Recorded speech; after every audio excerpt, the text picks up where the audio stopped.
Hello, this video on distorting the social imagination of agri-food is the second in a series looking at culture, imagination, and risks of agri-food.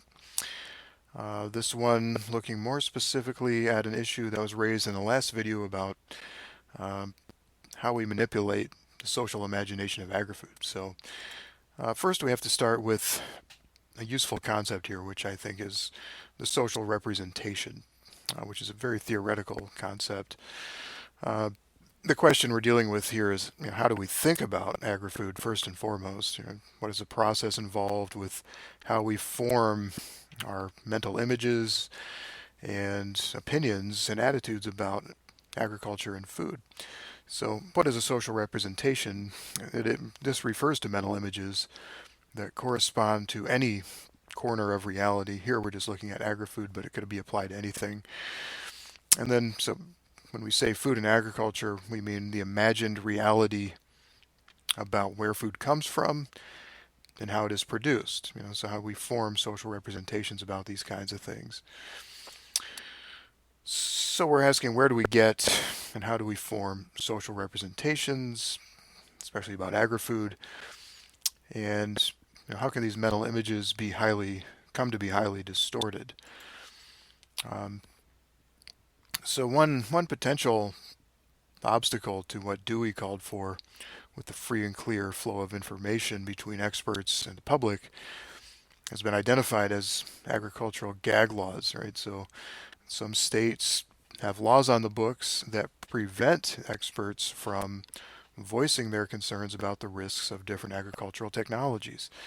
So that provides a legal barrier to this kind of idealized democratic conversation that John Dewey hoped we would have.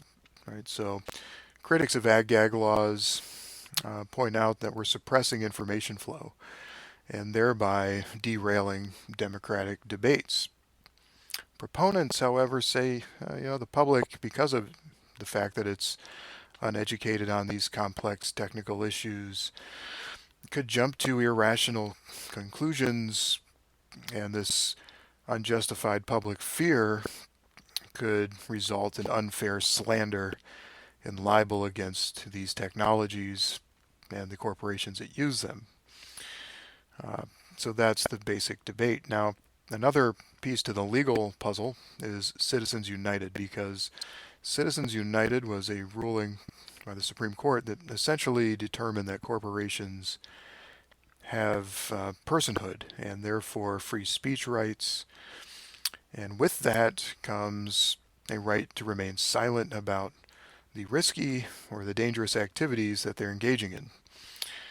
And this is profoundly challenging for democratic process. It gives a lot of power to corporations and it supports their ability essentially to tell the story and to steer the public framing and discourse of agricultural technology.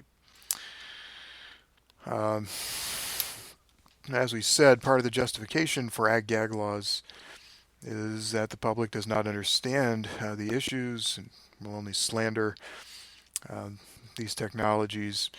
If you're interested in this, the ASPCA has been documenting and following the legal battles around ag-gag laws, so I encourage you to check their website for the most recent updates on different state level bills regarding agricultural ag-gag laws.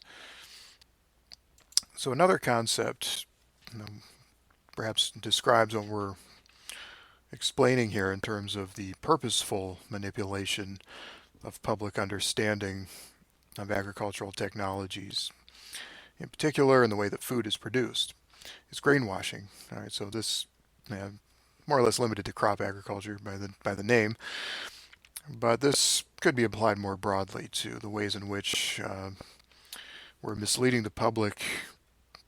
Corporations are misleading the public and pretending to practice corporate social responsibility by claiming things like, we're concerned about sustainability, we're concerned about family farms and those kinds of things, when in reality their actions don't match those words. And What their actions show is just sheer profit maximization. So it's kind of pseudo corporate social responsibility. It's just, you know, all talk, no action. Scanlon engaged in a study of corporate environmental communications, focusing on a few specific corporations, ADM, Cargill, Monsanto, and some others, found they claim sustainability to be solving global hunger through biotech and globalization, even when their actions don't support those claims. So even if sustainability were the goal, the reality of profit chasing these organizations have to engage in because they're on a treadmill of production uh, will have to override the sustainability goal when the choice has to be made between profit or other types of corporate social responsibility. Thank you.